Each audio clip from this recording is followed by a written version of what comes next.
Hello my dear students, welcome करता हूं मैं भारत पंचाली और केमिस्ट्री गुरुजी अगेन आप सबका एक बहुत ही ज़्यादा इंपॉर्टेंट वीडियो में। तो आज की वीडियो में हम लोग बात करने वाले हैं बेसिक ऑफ ऑर्गेनिक केमिस्ट्री। देखिए, ऑर्गेनिक केमिस्ट्री चाहे आप क्लास 11th की बात कर रहे हो चाहे आप क्लास 12th की बात कर रहे हो तो बहुत इंपॉर्टेंट रहती है। और ऑर्गेनिक केमिस्ट्री आप तभी बहुत अच्छे से कर पाते हो अगर आपके बेसिक क्लियर हैं। ठीक है, तो ये आप लोगों की क्लास 11th में बहुत हेल्प करेगी। ये जो वीडियोस की सीरीज है, 4 वीडियो बनेंगी इसमें, क्लास 12th में बहुत हेल्प करेगी। स्पेशली अगर आप स्कूल एग्जाम की बात कर रहे हो, स्पेशली आप बोर्ड एग्जाम की बात कर रहे हो, और मैं आपको रिकमेंड करूंगा कि आपको जरूर देखनी चाहिए और ये सीरीज पूरी देखनी चाहिए। 2x की स्पीड में देख लेना। अच्छा, पूरी बेसिक ऑफ ऑर्गेनिक केमिस्ट्री के नोट्स मैंने बना रखे हैं। जस्ट यूट्यूब पे सर्च कर लेना basic of organic chemistry notes by Bharat Panchal sir. भाई साहब, आपको मजा आ जाएगा। एक बार मैं आप बोलो तो मैं आपको दिखा देता हूँ नोट्स, ठीक है ना। फील आएगी भाई साहब पढ़ते हुए। कितने पेज है? 13 पेजेस हैं। ये सारे के सारे नोट्स देख लो एक बार, ठीक है। आधे कट रहे होंगे बट समझ जाना पूरे कितने अच्छे होंगे ये। बहुत बढ़िया तरीके से कलर्ड है, डिजिटल हैंड रिटन नोट्स हैं, फ्री ऑफ कॉस्ट आप लोग डाउनलोड कर लेना। वीडियो मैंने बना रखी है। चलो कम टू द पॉइंट। तो बेटा जी, अब देखिए मैं आपको बता देता हूँ। अब आप बोलोगे कि सर आपने इसका पार्ट 1 पहले बनाया है। अब देखिए इसका पार्ट 1 कैसे होगा मैं बताता हूँ। इसको ना हम इस तरह से पढ़ेंगे। मैंने जरूरत महसूस की है कि हमें सबसे पहले इंट्रोडक्शन करना होगा। इंट्रोडक्शन में क्या होगा कि हम ऑर्गेनिक केमिस्ट्री किसे कहते हैं, ठीक है। ऑर्गेनिक कंपाउंड्स कितने तरह के होते हैं, ऑर्गेनिक केमिस्ट्री जो बनी है वो किसकी वजह से बनी है, क्यों बनी है। कुछ सिग्मा पाई बॉन्ड वाले कंसेप्ट है, कुछ हाइब्रिडाइजेशन वाले कंसेप्ट है, कुछ डिग्री वाले कंसेप्ट हैं। तो वो इंपॉर्टेंट है, वो बहुत बार पूछे जाते हैं और बहुत सारे बच्चे उसमें उलझ जाते हैं और उससे रिलेटेड क्वेश्चन बनते हैं, ठीक है। इंट्रोडक्शन के बाद आएगा बेटा जी नोमेनक्लेचर, और मैं आपको रिकमेंड करूंगा कि आपने सीरियल वाइज देखने हैं और कुछ ही बातें इधर उधर की नहीं है। नोमेनक्लेचर के बाद आपका आएगा बेटा जी आइसोमेरिज्म, ठीक है। और लास्ट में हम लोग पढ़ेंगे ऑर्गेनिक मैकेनिज्म्स के बेसिक, ठीक है। मैकेनिज्म एक बहुत बड़ी क्लास है बट बेसिक होगा कि आपको झट से समझ आए कि यार क्या होने वाला है, ठीक है। और अगर आप ये कह रहे हो कि सर हम तो जेई नीट एस्पिरेंट्स है, कमेंट सेक्शन में लिख देना भाई, उनके लिए और ज्यादा डिटेल में मतलब पूरी सीरीज लाएंगे। लाइक नोमेनक्लेचर को 8-10 घंटे में एक्सप्लेन किया होगा, आइसोमेरिज्म को 8-10 घंटे में, सिमिलरली मैकेनिज्म्स को 15-20 घंटे में। तो बोल देना वो, बाकी बोर्ड्स के लिए मोर देन इनफ है 4-5 घंटे जितनी देर की वीडियो बनेगी। तो चलिए स्टार्ट करते हैं। सबसे पहला क्वेश्चन जो राइज होता है, what is organic chemistry. Chemistry होती है, केमिस्ट्री कई टाइप की होती है, inorganic chemistry, organic chemistry, physical chemistry. Organic chemistry में मैं स्पेसिफिकली बात करूं तो हम लोग बात करते हैं कार्बन की, है ना। कार्बन भैया के बारे में डिटेल में बात करने लग जाते हैं, जिसमें हम कार्बन के कंपाउंड्स के बारे में पढ़ते हैं। सिर्फ कार्बन की, आपको पता होगा पीरियोडिक टेबल में 118 एलिमेंट है और 118 एलिमेंट में से 117 एलिमेंट, मैं 17 बोलता हूं अच्छा लगता है, हरियाणा पंजाब में चलता है 117 और एक तरफ है एक एलिमेंट। अब ये जो एक एलिमेंट कार्बन है ना भाई, इसने पूरी अपनी अलग से केमिस्ट्री बना रखी है। तो ऑर्गेनिक केमिस्ट्री क्या होती है, जिसमें हम कंपाउंड्स ऑफ कार्बन के बारे में पढ़ते हैं।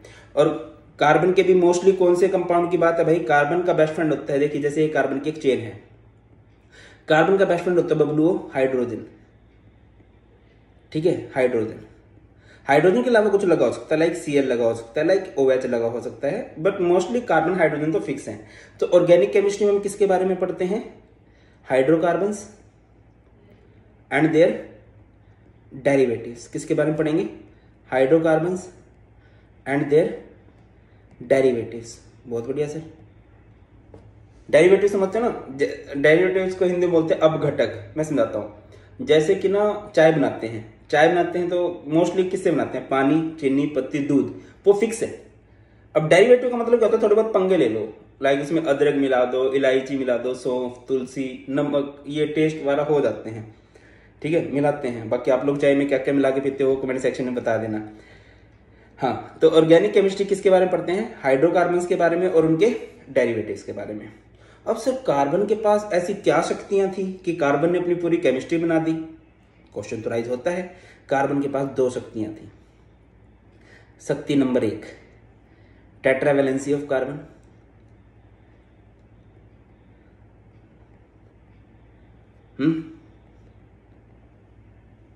शक्ति number 2, catenation. Now what is the meaning of tetravalency of carbon. Tetra मतलब 4, वैलेंसी मतलब संयोजकता। इसकी जो कंबाइनिंग कैपेसिटी होती है वो 4 होती है। कार्बन 4 बॉन्ड बनाना पसंद करता है। ऐसा क्यों? देखिए, कार्बन का एटॉमिक नंबर कितना होता है बेटा जी? 6। तो जब आप इसकी कॉन्फ़िगरेशन करोगे तो ये 2 4 हो जाएगी। इसकी वैलेंस शेल में 4 इलेक्ट्रॉन है और generally elements octet rule follow करते हैं, तो 4 इलेक्ट्रॉन है। अभी देखो, अगर मान के चलो किसी के पास 1 इलेक्ट्रॉन है तो 2 पॉसिबिलिटी है, या तो वो 1 दे दे या फिर वो 7 ले ले, तो उसको 1 देना आसान रहेगा। मान के चलो किसी के पास 2 इलेक्ट्रॉन है, अगले के पास 6, या तो ये अपने 2 दे दे या फिर 6 ले ले, तो 2 लेने आसान है। अब किसी के पास 4 इलेक्ट्रॉन है तो 2 पॉसिबिलिटी है, या तो 4 दे दे 4 ले ले, इनमें से कुछ भी नहीं होगा। कोई 4 क्यों देगा? वो बोलेगा अबे तू क्या है, तू अपने 4 हमें दे दे। जब ये तू तड़ाक की बात आ जाती है ना, तो कोवेलेंट बॉन्ड बनता है। टेट्रावैलेंसी ऑफ कार्बन का मतलब क्या होता है बेटा? Carbon always make 4 covalent bond. Carbon जो है वो हमेशा 4 कोवेलेंट बॉन्ड बनाता है, ठीक है। और इसी को हम लोग क्या बोलते हैं? Tetravalency of carbon. Next is catenation. अच्छा, यहाँ पे मैं एक शॉर्टकट कराना चाहूँगा, ये नाम आप लोगों ने सबने सुना होगा, चीकू। चीकू भैया अपने विराट कोहली जी को बोलते हैं, अच्छी बात आजकल फॉर्म में आ गए हैं। चीकू नहीं, उसका हब्बी। किसका हब्बी बोल लो सर? नोरा फतेही का भाई, वो तो अनुष्का शर्मा का हब्बी है ना। चीकू नहीं, उसका हब्बी। ये हाइड्रोजन या फिर हैलोजन हो सकता है। हैलोजन का मतलब पता है ना? फिर, कल, बाहर, आई, आंटी। कार्बन हमेशा कितने बॉन्ड बनाता है? 4। नाइट्रोजन कितने बॉन्ड बनाता है? 3। ऑक्सीजन कितने बॉन्ड बनाता है? 2। हाइड्रोजन हैलोजन कितने बॉन्ड बनाते हैं? 1। 99.9% ये रूल फॉलो होगा। 0.01% इधर उधर हो सकता है, वरना कार्बन ने 4 बॉन्ड ही बनाने हैं, नाइट्रोजन ने 3, ऑक्सीजन ने 2, हाइड्रोजन ने, हैलोजन ने 1 ही बॉन्ड बनाने हैं। अगली बात पे आते हैं, कैटिनेशन। कैटिनेशन का मतलब क्या होता है? It is the property of self linking. सुना तुमने? कई बार डायलॉग मार देते हैं कोई दुनिया कि पूछते हैं ना कि भाई तुम्हारा फेवरेट कौन है, या दीदी आपका फेवरेट कौन है? मैं तो खुद की फेवरेट हूँ। तो जो खुद के फेवरेट होते हैं ना, वो यहाँ से होते हैं, कैटिनेशन से, कि कोई एटम खुद के साथ बॉन्ड बनाए। अब कोई खुद को कितना पसंद कर सकता है? जैसे आप कभी अपनी खुद की आवाज़ सुनना अच्छी नहीं लगती, ठीक है, मतलब मुझे तो नहीं लगती है, और मतलब हो सकती है बाकी आपकी आवाज़ सुरीली हो, बट अगर कार्बन के अंदर क्या प्रॉपर्टी मिलती है कि कार्बन खुद के साथ बहुत ज़्यादा जुड़ना पसंद करता है, सबसे ज़्यादा। और इस खुद के साथ जुड़ने मतलब कार्बन की चेन आप कितनी मर्जी लंबी बना सकते हो, कार्बन को कितना मर्जी खुद के साथ जोड़ सकते हो। तो इस खुद के साथ जुड़ने को ही हम लोग क्या बोलते हैं बेटा? इसी को बोला जाता है सेल्फ लिंकिंग। तो 2 प्रॉपर्टी होती हैं जिससे कार्बन ने इतनी बड़ी ऑर्गेनिक केमिस्ट्री बनाई है। पहला टेट्रावैलेंसी ऑफ कार्बन, की कार्बन ने 4 बॉन्ड बनाने हैं, रूल फिक्स है। और दूसरा कैटिनेशन। कैटिनेशन का मतलब होता है खुद के साथ जुड़ना। लिखा गया है, थोड़ा डिफाइन कर देता हूँ। It is the tendency of an element to form chain of identical atom. एक ही जैसे एटम खुद के साथ जुड़ते चले जाए। It is maximum in carbon. Carbon में सबसे ज्यादा होती है। कार्बन का खुद के साथ जो बॉन्ड होता है बहुत स्ट्रॉन्ग होता है, दैट्स वाई कार्बन खुद के साथ बॉन्ड बनाता चलता है। अगर मैं पूरी पीरियोडिक टेबल में बात करूं कि कौन खुद को पसंद करता है, तो सबसे ज्यादा कार्बन है जो स्वयं को पसंद करता है। कार्बन के बाद है सिलिकॉन। सिलिकॉन और सल्फर की लगभग मिलती जुलती होती है। उसके बाद फास्फोरस, नाइट्रोजन, ऑक्सीजन। इंपॉर्टेंट है हमारे लिए कार्बन। कार्बन खुद के साथ बहुत ज्यादा जुड़ता है। आगे बढ़ते हैं बेटा, यहां से क्वेश्चन बन सकता है, बहुत इंपॉर्टेंट है, हाइब्रिडाइजेशन, ठीक है। और ये थोड़ा सा केमिकल बॉन्डिंग से इंस्पायर्ड है, बट मैं आपको बोलूंगा कोई दिक्कत नहीं है, आप सिंपली भी याद रख सकते हो, हाइब्रिडाइजेशन, ठीक है। मैं थोड़ा सा ऊपर से बता रहा हूँ कि होता क्या है। हाइब्रिडाइजेशन आप कभी भी कैसे देखते हो? जैसे कभी कार्बन कार्बन के बीच में ना सिंगल बॉन्ड है, इट मीन्स वहां पर कौन सी हाइब्रिडाइजेशन है? sp3 हाइब्रिडाइजेशन है। अगर मान के चलो कार्बन कार्बन के बीच में डबल बॉन्ड है, तो उसकी हाइब्रिडाइजेशन क्या होगी? sp2 हाइब्रिडाइजेशन होगी, सिंपल। अगर कार्बन कार्बन के बीच में ट्रिपल बॉन्ड है, तो वहां पर कौन सी हाइब्रिडाइजेशन होगी भाई? sp हाइब्रिडाइजेशन होगी। और अगर एक कार्बन ने 2 तरफ डबल बॉन्ड बना रखे हैं, इसे अलीन बोलते हैं, तो इस कार्बन के लिए अगर मैं हाइब्रिडाइजेशन बोलूं तो sp हाइब्रिडाइजेशन होगी इसकी भी। सर ये पता कैसे चलता है? मैं बताता हूँ। वैसे जो हाइब्रिडाइजेशन वाला कंसेप्ट है ना, ये डिपेंड करता है नंबर ऑफ सिग्मा बॉन्ड पे। अब सिग्मा बॉन्ड क्या होते हैं? चलो पहले मैं तुम्हें सिग्मा पाई बॉन्ड समझा देता हूँ। एक होता है सिग्मा बॉन्ड। अगेन ये बात भी आप केमिकल बॉन्डिंग में सीख चुके होंगे, और नहीं आती है तो भाई दिक्कत हो जाएगी, मैं करवा दूंगा, टेंशन मत लिया करो। अच्छा तुम्हें कुछ भी नहीं आता ना यार, मैं बस ये बोलूंगा कि तुम एक बार बड़े भाई की तरह मान के देखो। केमिस्ट्री में कुछ भी प्रॉब्लम हो रही है ना, कमेंट में बता दिया करो कि सर यहाँ प्रॉब्लम है। और अगर मुझे लगता है कि एक ही टॉपिक से 2-3 बच्चे प्रॉब्लम फेस करें, मैं छोटी वीडियो बना दूंगा। चलो सिग्मा एंड पाई बोन वाला समझते हैं। सिग्मा होता है, सिग्मा रूल सुना है? Sigma rule, sigma man. Sigma man होते हैं सिंगल मैन। जो सिंगल होते हैं ना वो लाइफ में बहुत कुछ कर जाते हैं। इधर उधर देखो, जो सिंगल है बहुत कुछ है, बाकी शादीशुदा तो हमारे जैसे मोटे होते हैं भाई, खिर। मतलब अगर कार्बन कार्बन के बीच में मान के चलो सिंगल बॉन्ड है, अगर कहीं पर मान के चलो कि सिंगल बॉन्ड है, सिंगल बॉन्ड का मतलब है कि उधर एक सिग्मा है। मान के चलो कहीं पर डबल बॉन्ड है, किसी भी जगह पे पहले तो बंदा सिंगल होता है ना, और पहले शादी थोड़ी ना हो जाती है सबकी। पहला बॉन्ड सिग्मा होता है, एक बॉन्ड उधर सिग्मा है, और दूसरा बॉन्ड क्या होता है भाई? पाई होता है। तो इधर 2 बॉन्ड है ना, इनमें से एक सिग्मा हो जाएगा, एक पाई हो जाएगा।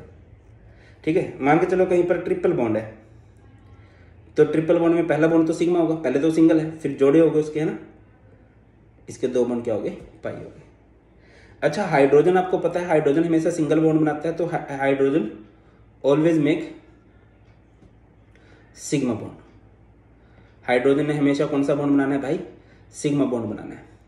फॉर एग्जाम्पल, आपको एक एग्जाम्पल दिया गया कि आपसे पूछा गया बताओ बबलुओ यहाँ पर कितने सिग्मा बॉन्ड हैं और कितने पाई बॉन्ड हैं।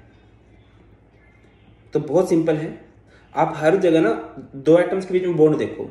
अब जैसे यहाँ पर सिर्फ एक बॉन्ड है, ये सिग्मा है, यहाँ पर सिर्फ एक बॉन्ड है, सिग्मा है, यहाँ पर भी सिर्फ एक बॉन्ड है, सिग्मा। ये 2 एटम्स के बीच में बॉन्ड देखना, एक सिंगल बॉन्ड है, सिग्मा सिग्मा सिग्मा सिग्मा। तो आप देखोगे टोटल इधर कितने सिग्मा बॉन्ड है? 7 सिग्मा बॉन्ड है।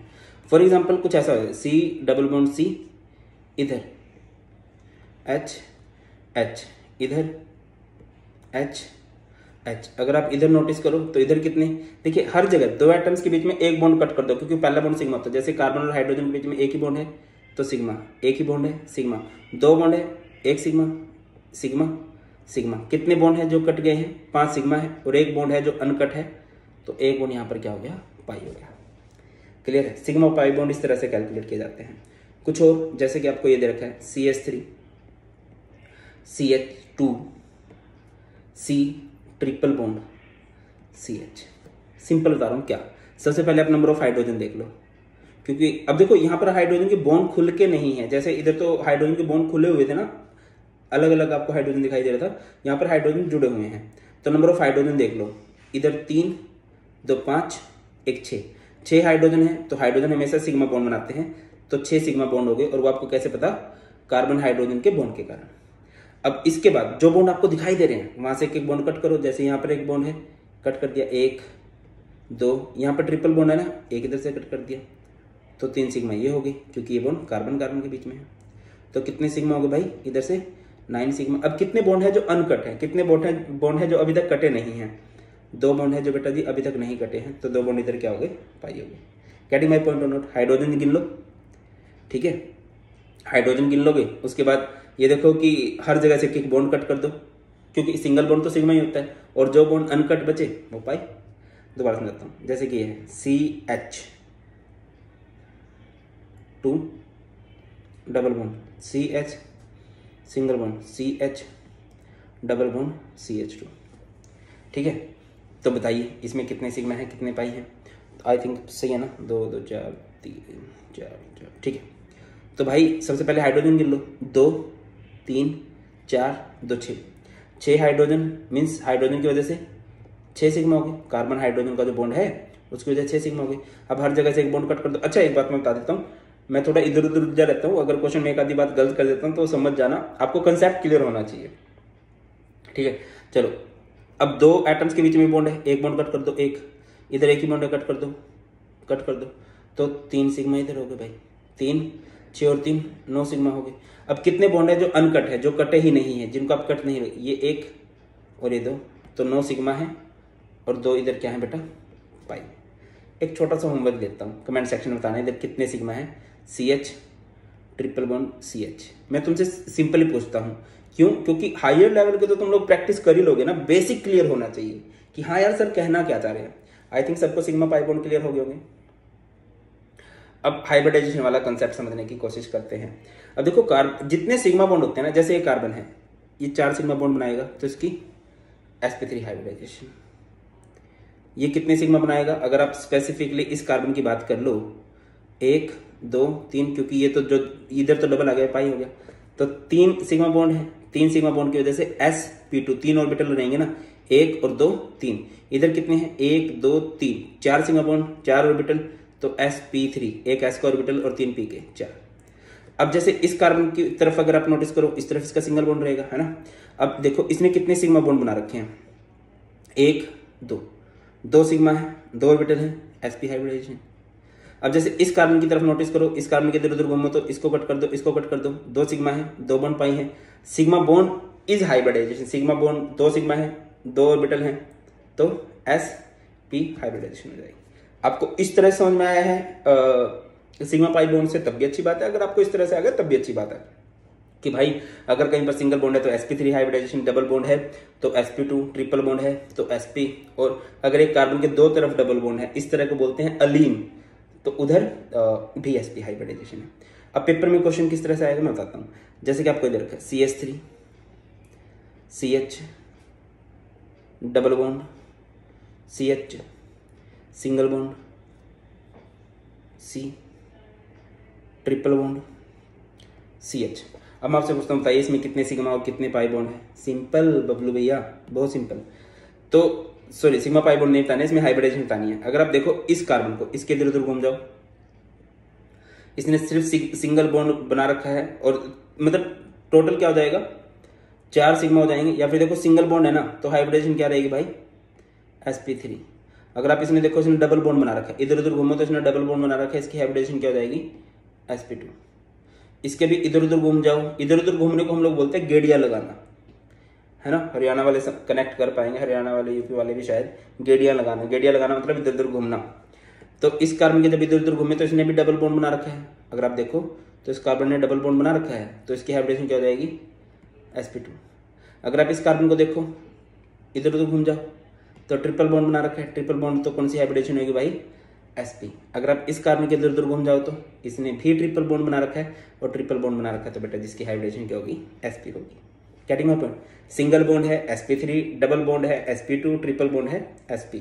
अगला एग्जांपल कराता हूं। जैसे कि आपके सामने है carbon CH2, double bond CH, single bond CH, double bond C, double bond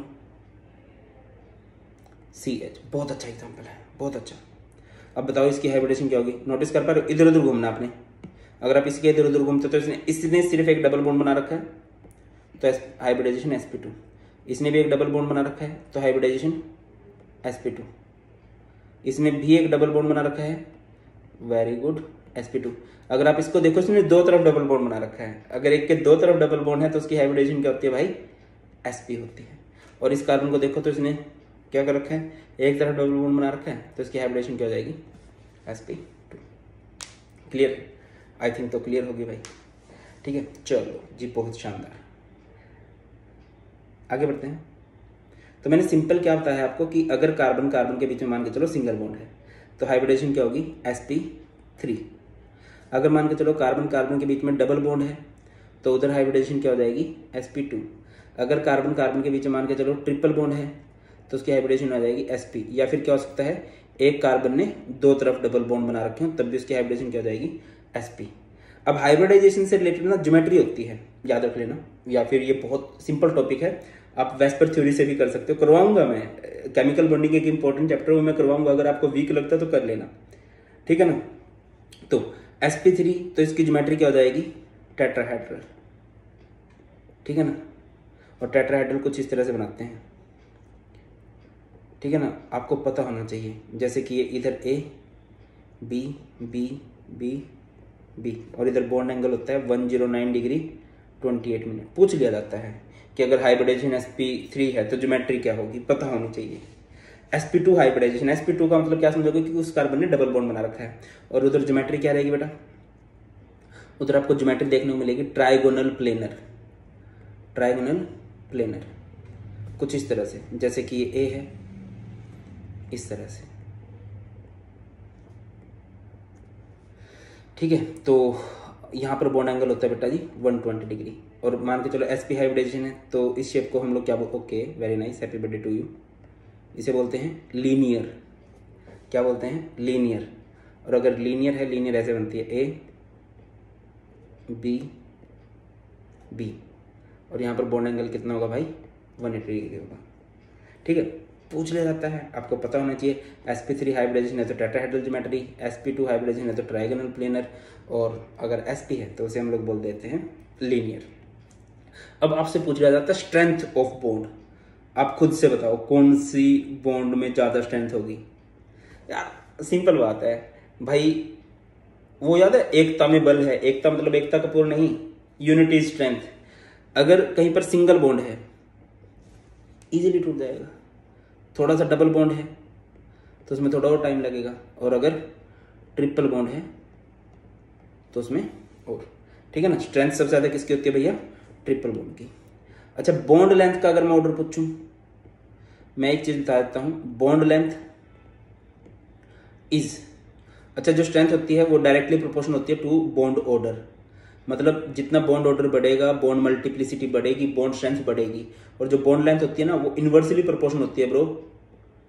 O मेरे बबलू बात सुनो मेरी, बॉन्ड ऑर्डर के मतलब क्या हुआ कि सबसे बड़ा बॉन्ड कौन सा होता है, सिंगल बॉन्ड, दूर दूर। ठीक है ना, उससे छोटा बॉन्ड होता है डबल, और उससे छोटा बॉन्ड होता है ट्रिपल। जैसे जैसे बॉन्ड ऑर्डर बढ़ता है बॉन्ड लेंथ, देखो ना तीन जगह से जुड़ गए, तीन जगह जुड़ गए तो पास पास आ जाएंगे ना। अगर एक जगह जुड़े रहेंगे, एक ही जगह से जुड़े हैं, मान के चलो कि दो फैमिली हैं, उनमें क्या हुआ कि एक एक की शादी हुई, इधर का लड़का इधर की लड़की, एक जगह से बॉन्ड बना, ठीक है, पास पास आ गई फैमिली। फिर दोनों, एक इधर का लड़का इधर की लड़की शादी होगी, दो जगह शादी होगी और क्लोज हो जाएंगे। फिर तीसरा लड़का इनकी तीसरी लड़की, फिर शादी होगी और क्लोज आ गई, है ना, क्लोजनेस बढ़ती जाएगी। कनेक्ट कर पा रहे हो, तो मतलब ऐसे होता है। चलो अगली बात है परसेंटेज ऑफ एस कैरेक्टर, ये बहुत इंपॉर्टेंट है। Percentage of s character sir, इससे क्या होता है, इससे बहुत फर्क पड़ता है, बहुत सारी प्रॉपर्टीज को डिसाइड करता है परसेंटेज ऑफ एस कैरेक्टर। देखिए sp3 है, sp3 में एक s का ऑर्बिटल है और 3 p के ऑर्बिटल है, टोटल 4 ऑर्बिटल हैं, और 4 ऑर्बिटल में से एक ऑर्बिटल s का है, तो यहाँ पर परसेंटेज ऑफ एस कैरेक्टर कितना हो जाएगा 25%। पता ना, एक s का ऑर्बिटल है, टोटल 4 है, परसेंटेज निकालनी है तो 100 कर देंगे। फिर आगे तुम्हें पता है मेरा मैथ, तो इसलिए मैं ज़्यादा सोल्व नहीं करता, बेइज्जती करवाने से अच्छा है कि बोल दो खुद कर लेना। sp2 हाइब्रिडाइजेशन है, तो बबलू sp2 हाइब्रिडाइजेशन है मतलब एक s का ऑर्बिटल 2 p के, तो टोटल 3 ऑर्बिटल हुए, 3 ऑर्बिटल में से एक s का है, तो परसेंटेज ऑफ एस कैरेक्टर हो गया 33.3%। मान के चलो sp हाइब्रिडाइजेशन है, यानी 2 ऑर्बिटल है और 2 ऑर्बिटल में से एक s का हो गया, तो इधर परसेंटेज ऑफ एस कैरेक्टर कितना हो जाएगा मेरे भाई 50% हो जाएगा। क्लियर है। अब देखो यहां से परसेंटेज ऑफ एस कैरेक्टर से क्या समझते हो आप लोग, क्या मतलब है इसका। देखिए जो परसेंटेज ऑफ एस कैरेक्टर होता है ना,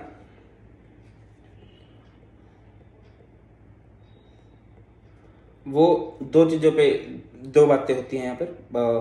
percentage of s character is directly proportional to electronegativity. Electronegativity मतलब इलेक्ट्रॉन लेने की क्षमता, इलेक्ट्रॉन को खींचने की क्षमता। सर ऐसा क्यों, क्योंकि एस ऑर्बिटल जो होता है वो बिल्कुल न्यूक्लियस के बाजू में रहता है, पास में रहता है, तो पॉजिटिव पावर बहुत ज्यादा है, तो इलेक्ट्रॉन को खींचने की शक्ति बहुत ज्यादा होती है। दूसरी बात है डायरेक्टली प्रोपोर्शनल होता है एसिडिक स्ट्रेंथ। आपसे बहुत जगह पूछा जाएगा कि किसकी एसिडिक स्ट्रेंथ ज्यादा है, तो आप ये देख लेना कि जहां पर परसेंटेज ऑफ एस कैरेक्टर ज्यादा है, ट्रिपल बॉन्ड में एसपी स्ट्रेंथ ज्यादा होती है ना, परसेंटेज ऑफ एस कैरेक्टर 50% होता है ना sp हाइब्रिडाइजेशन में, तो उसकी एसिडिक स्ट्रेंथ ज्यादा होगी। क्योंकि एसिड किसे कहते हैं, एसिड किसे कहा जाता है, विच एक्सेप्ट इलेक्ट्रॉन, जो इलेक्ट्रॉन्स को एक्सेप्ट कर सकता है वो एसिड है, जो भी इलेक्ट्रॉन को एक्सेप्ट कर सकता है। और एस कैरेक्टर से क्या पता चलता है, इलेक्ट्रोनेगेटिविटी। इलेक्ट्रोनेगेटिविटी का मतलब इलेक्ट्रॉन लेना होता है। तो अगर मैं आपसे पूछूं कि आप लोगों ने कमेंट सेक्शन में बताना है single bond, double bond, triple bond में से सबसे ज्यादा एसिडिक स्ट्रेंथ आपको कहां देखने को मिलेगी, कमेंट सेक्शन में बता देना। ये आपका क्वेश्चन नंबर 2 हो गया। ठीक है, चलो बहुत शानदार, आगे बढ़ते हैं। नेक्स्ट ना आपके पास कार्बन्स होते हैं, आपको ना उनके फॉर्मूला होते हैं, और फॉर्मूला से आपको देख के बताना होता है यार ये क्या सीन है। देखो सबसे पहले स्ट्रक्चरल फॉर्मूला, फिर हो गया molecular formula, condensed formula, bond line formula. तो सबसे पहले हम लोग स्ट्रक्चरल फॉर्मूला बना लेते हैं। जैसे कि हमारे पास है प्रोपेन, ठीक है बेटा, ये बेसिक टर्म है, ये आप लोगों को पता होनी चाहिए। अगर मुझे प्रोपेन का मान के चलो स्ट्रक्चरल फॉर्मूला बनाना है तो कैसे बनाइएगा? प्रोपेन का स्ट्रक्चरल फॉर्मूला, प्रोप मतलब कितने कार्बन? 3, 1 2 3, ठीक है। इस कार्बन कितने बॉन्ड हो गए? 1 2 3 4। इस कार्बन के 1 2 3 4, 1 2 3 4, ठीक है ना। ये H, ये H, ये H, ये H, ये H, ये H, ये H, ये H, ये आपने इसका क्या बना दिया है भाई? ये आपने इसका स्ट्रक्चरल फॉर्मूला बना दिया है। आगे बढ़ते हैं। स्ट्रक्चरल फॉर्मूला के बाद नेक्स्ट क्या बनाना आएगा भाई हमें? Condensed formula. Condensed formula, condensed क्या हो जाएगा? थोड़ा सा इनको ना जोड़ के लिख दो। कंडेंस का मतलब ही क्या होता है? थोड़ा पास ले आना, ठीक है। जैसे ये कार्बन है, इसके पास 3 हाइड्रोजन है, तो आप इसको क्या लिख सकते हो? CH3। इसे क्या लिख सकते हो? CH2। इसे क्या लिख सकते हो? CH3। इसका कंडेंस्ड फॉर्मूला हो गया। इसके बाद आता है मॉलिक्यूलर फॉर्मूला। मॉलिक्यूलर फॉर्मूला किसे कहते हैं? जिसमें ना आप सिर्फ और सिर्फ क्या बताते हो कि एटम्स कितने हैं। मतलब ऐसे देखिए, स्ट्रक्चर में तो बिल्कुल खोल के लिखे हैं, कंडेंस्ड में थोड़ा पास ले, मॉलिक्यूलर में तो और पास ले आओ। तो क्या हो जाएगा भाई? कार्बन कितने हैं इसमें? 3, और हाइड्रोजन कितने हैं? 3 2 5 और 3 8। Molecular formula C3H। एक ना बॉन्ड लाइन फॉर्मूला होता है जिसमें आप सिर्फ बॉन्ड दिखाते हो और लाइन दिखाते हो। जैसे इसमें 3 कार्बन है ना, तो ये एक कार्बन होता है, 1 ये 2 और ये 3। जैसे अगर मैं आपको बोलूं ब्यूटेन का बॉन्ड लाइन फॉर्मूला बता दीजिए, 1 2 3 4, ये ब्यूटेन हो गया। जैसे मैं बोल दूं पेंटेन का बना दीजिए, 1 2 3 4 5। मैं बोल दूं सेकंड पोजीशन पे क्लोरो लगा दीजिए, तो यहां पर आप क्लोरो लगा दोगे। मैं बोल दूं उस साइड फर्स्ट पोजीशन पे डबल बॉन्ड लगा दीजिए, तो उस साइड फर्स्ट पोजीशन पे इस तरह से डबल बॉन्ड लगा दोगे। Getting my point? तो ये होता है बॉन्ड लाइन, जिसमें सिर्फ बॉन्ड और लाइन दिखाई देती है आप लोगों को।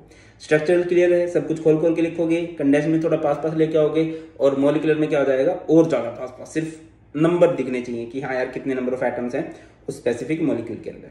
वही मॉलिक्यूलर फॉर्मूला होता है। एक ना 3D स्ट्रक्चर होता है, 3D स्ट्रक्चर, इसको डैश वेज स्ट्रक्चर भी बोलते हैं। क्या बोलते हैं? Dash wedge. ये सॉलिड वेज स्ट्रक्चर। इसको कुछ ऐसे समझिएगा जैसे कि हमारे पास कार्बन है, कार्बन के पास P लगा हुआ है, और भाई क्या लगा हुआ है? Q लगा हुआ है, और एक आपके पास लगा हुआ R, और एक लगा हुआ है S। अब इसका मतलब क्या हो? P Q R S का, ये जो P Q है ये है ऑन द प्लेन, ठीक है। और ये है जो R है, ये जो सॉलिड वेज बनाई है, ये टुवार्ड्स ऑब्जर्वर है, ये देखने वाले की तरफ आ रहा होता है बॉन्ड, ये आपकी तरफ जा रहा है। जैसे कि ये देखो, ये है, ठीक है। अब ये जो स्पेन की निब है ये आपकी तरफ है, ये सॉलिड वेज है, और जो इसकी बैक साइड है वो मेरी तरफ है, अवे फ्रॉम, आप लोगों से तो दूसरी तरफ है ना। ये जो डैश वेज होता है ना, इसे बोलते हैं away from observer, away from observer. Getting my point? ये टुवार्ड्स ऑब्जर्वर। यहां पे दिखा देते हैं, ये रहा। जो सॉलिड वेज होती है, जैसे ये सॉलिड बना हुआ है ना, ये क्या होता है बेटा? टुवार्ड्स। और जो डैश वेज होती है ये बैक, और ये ऑन द प्लेन। समझ रहे हो कि नहीं समझ रहे हो भाई? ठीक है। इधर मान लो 2 बॉन्ड बने हुए हैं, ये है ऑन द प्लेन। अब ये पेंसिल है, एक आपकी तरफ है, ये टुवार्ड्स ऑब्जर्वर, ये सॉलिड वेज होगा, और एक अवे फ्रॉम, एक आपसे दूर की तरफ है, ये क्या होगा? ये डैश्ड वेज होगा। जैसे कार्बन है, कार्बन में F और Cl ने बॉन्ड बना लिया, ये बॉन्ड कहां पर है? ऑन दी प्लेन, ठीक है, इसी प्लेन पे बना हुआ है। अब एक मैंने क्या बना दिया? सॉलिड वेज बना दिया। मान लो Br है, Br मतलब ऑब्जर्वर की तरफ है, देखने वाले की तरफ ये बॉन्ड बना हुआ है। और ये मान लो I बना दिया, ये अवे फ्रॉम ऑब्जर्वर है, ये देखने वाले से दूर की तरफ है। क्लियर है बेटा। आगे बढ़ते हैं, नेक्स्ट बात करते हैं। नेक्स्ट हमारे पास आ जाता है डिग्री ऑफ कार्बन एटम या type of carbon atom. Degree of carbon atom simple है, बहुत सिंपल है, और बाकी से फर्क बहुत पड़ता है भाई, बहुत ज्यादा फर्क पड़ता है। इवन सारा फर्क इसका पड़ता है, ठीक है। एक कार्बन ने कितने कार्बन के साथ बॉन्ड बनाया है वही उसकी डिग्री है। एक कार्बन एटम कितने कार्बन एटम के साथ बॉन्ड बना रहा है। फॉर एग्जांपल मैं आपको एग्जांपल देता हूँ। कार्बन है, कार्बन है, कार्बन है, कार्बन है, कार्बन है, कार्बन है, कार्बन है, कार्बन है, कार्बन है, कार्बन है, कार्बन है, ये है। अब मैं आपसे पूछता हूँ कि इस कार्बन ने कितने कार्बन के साथ बॉन्ड बना रखा है। आपको दिखाई दे रहा है कि ये सिर्फ एक तरफ कार्बन से घिरा हुआ है, तो ये प्राइमरी। इस कार्बन ने 1 2 3 तरफ कार्बन से बॉन्ड बना रखा है, टर्सरी। इस कार्बन ने ये 2 तरफ से कार्बन से घिरा हुआ है, तो सेकेंडरी। इस कार्बन की अगर मैं बात करूं तो ये चारों तरफ से कार्बन से घिरा हुआ है, क्वाटरनरी। ये 2 तरफ से कार्बन से घिरा हुआ है, सेकेंडरी। ये 3 तरफ से टर्सरी। अब ये इस कार्बन ने सिर्फ एक तरफ कार्बन से बॉन्ड बना रखा है, प्राइमरी। इस कार्बन ने सिर्फ एक तरफ से बॉन्ड बना रखा है, प्राइमरी। इस कार्बन ने प्राइमरी, इस कार्बन ने। गेटिंग माई पॉइंट और नोट कि ये कार्बन कितनी तरफ से कार्बन से घिरा हुआ है वही उसकी डिग्री होती है, ठीक है ना। जैसे CH3, CH2, CH, CH3, CH3, CH3, CH3।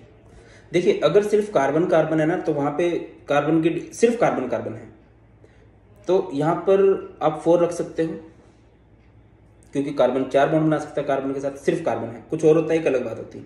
अगर सिर्फ कार्बन के साथ है 4, माइनस कर दो इसमें से number of hydrogen. Sir number of hydrogen क्यों माइनस कर रहे हो?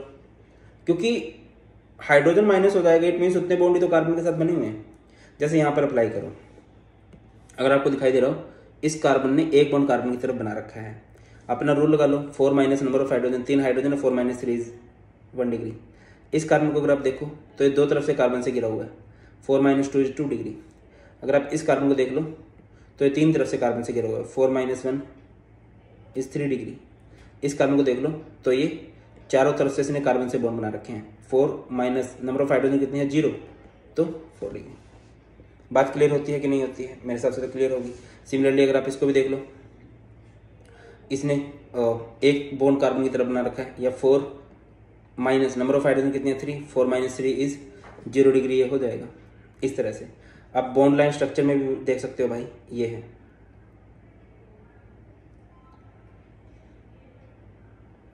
जैसे ये कार्बन है, ये इस कार्बन का सिर्फ एक बॉन्ड कार्बन की तरफ है, इस कार्बन का सिर्फ एक बॉन्ड, तो ये प्राइमरी।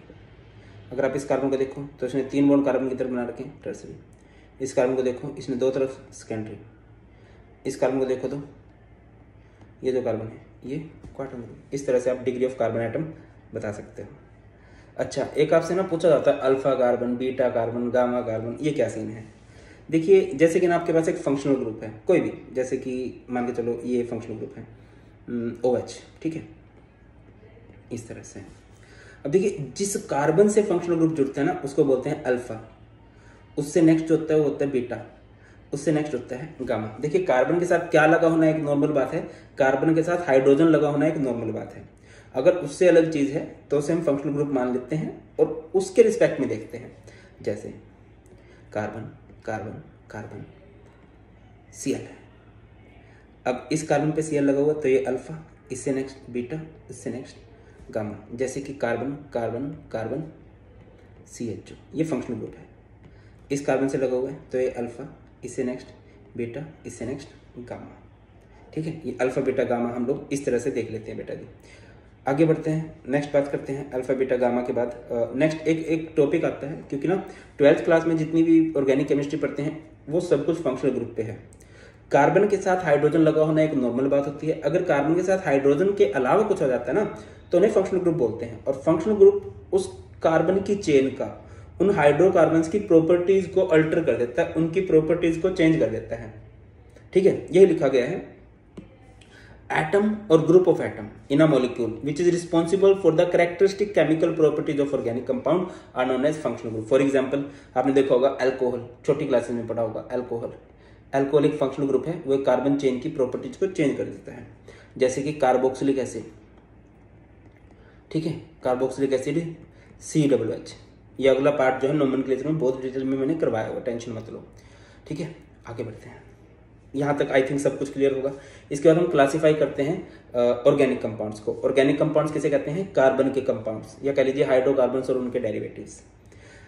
तो ऑर्गेनिक कंपाउंड्स को जब हम क्लासीफाई करते हैं तो दो चीजें हो सकती हैं, या तो वो ओपन चेन हो सकती है या फिर वो क्लोज चेन हो सकती है। ओपन चेन जैसे कार्बन की ये एक ओपन चेन है, या फिर ये एक ओपन चेन है ये। इसके अलावा क्लोज चेन किसे कहते हैं? जब कार्बन की चेन बंद हो, कुछ इस तरह से, इस तरह से। ये एक बंद चेन है, ये एक बंद चेन है। अल्केन्स किसे कहा जाता है? Alkanes in which carbon are attached to each other with single bond. Alkenes किसे कहा जाता है? जहां पर कार्बन के बीच में डबल बॉन्ड होता है। अल्काइन किसे कहते हैं? जहां पर कार्बन के बीच में ट्रिपल बॉन्ड होता है। जो सिंगल बॉन्डेड कार्बन्स होते हैं ना, सिंगल बॉन्डेड होते हैं, इन्हें सैचुरेटेड बोलते हैं। जो डबल या ट्रिपल बॉन्डेड होते हैं इन्हें अनसैचुरेटेड बोलते हैं। ठीक है, इसके बाद हमारे पास आ जाता है जैसे क्लोज को हम लोग साइक्लिक बोलते हैं। तो साइक्लिक में दो टाइप हो जाते हैं, कौन कौन से? एक हो जाता है होमोसाइक्लिक, एक हो जाता है हेटेरोसाइक्लिक। अब मेरे हिसाब से यार इतना तो हो चुका है, आप लोगों को पता है होमोसाइक्लिक किसे कहते हैं। होमो का मतलब होता है एक जैसा। जैसे कि ये एक चेन है जिसमें सिर्फ कार्बन है, तो ये एक होमोसाइक्लिक है। हेटेरो क्या हो जाएगा? जैसे कि ये कार्बन की चेन है और इधर मान के चलो ऑक्सीजन आ जाए, तो ये क्या हो जाएगा? ये हेटेरोसाइक्लिक हो जाएगा। अच्छा, एक वर्ड और आप लोगों को सुनने को मिलता है, एरोमेटिक। एरोमेटिक वर्ड आपको बहुत फेमस सुनने को मिलेगा। एरोमेटिक का मतलब होता है अरोमा। अरोमा मीन्स जिनको जो जलने के बाद ना खुशबू देते हैं, एरोमेटिक हाइड्रोकार्बन्स उसे कहते हैं। बाकी एरोमेटिक का सिंपल सा लॉजिक मैं बता देता हूं। एरोमेटिक किसे कहा जाता है? विच फॉलोज हक्कल रूल, जो फॉलो करते हैं किसको? हक्कल रूल को। अब ये हक्कल रूल क्या होता है सर? हक्कल रूल की ना 3-4 कंडीशन मैं बताता हूँ। सबसे पहले कि एक साइक्लिक स्ट्रक्चर होना चाहिए, point number 1। Point number 2, sp2 hybridization होनी चाहिए सबकी। Point number 3, 4n+2 pi electron होने चाहिए। n की जगह पे जैसे 0 पुट कर दिया तो किसी के पास अगर 2 पाई इलेक्ट्रॉन है, n की जगह जैसे 1 पुट कर दिया किसी के पास अगर 6 पाई इलेक्ट्रॉन्स हैं, n की जगह जैसे आपने 2 पुट कर दिया, मतलब 2 पाई इलेक्ट्रॉन्स हों, 6 हों। यहाँ पर आपने n की जगह 2 पुट किया तो 10, n की जगह 3 पुट किया तो 4 3 जा 12+2 14 18, इस तरह से ये कंडीशंस होती हैं। जैसे मैं आपसे पूछता हूँ,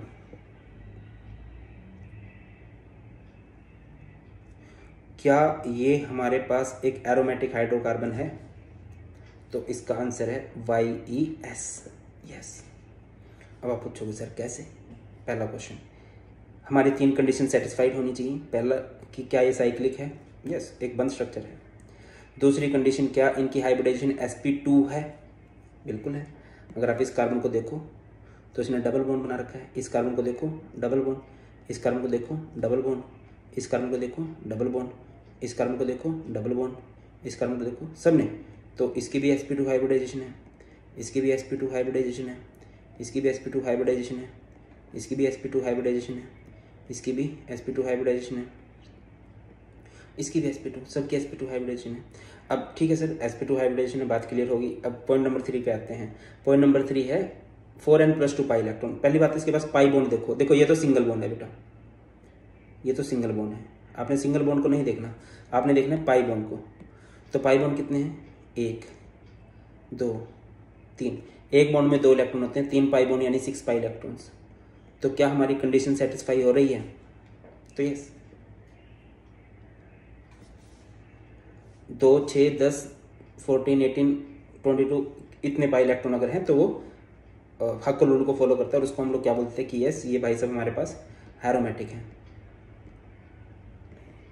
अगर मैं आपसे पूछूं क्या ये एरोमेटिक है, ये बताइए, तो इसका आंसर है नो। यस, इधर साइक्लिक स्ट्रक्चर है, पहली कंडीशन हमारी सेटिस्फाई होती है। दूसरी कंडीशन है sp2 हाइब्रिडाइजेशन है, double bond double bond double bond double bond, sp2 hybridization है।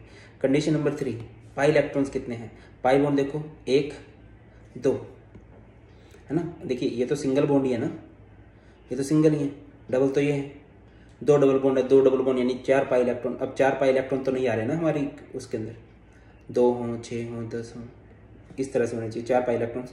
तो ये इट इज़ नॉट एरोमेटिक, ये एरोमेटिक नहीं है। क्लियर है, आप लोगों को थोड़ा सा ये भी पता होना चाहिए। आगे बढ़ते हैं, नेक्स्ट बात करते हैं। नेक्स्ट बात करते हैं, जैसे मैं आपसे, ये आप लोगों ने कमेंट सेक्शन में बताना है कि ये एरोमेटिक है या नहीं है,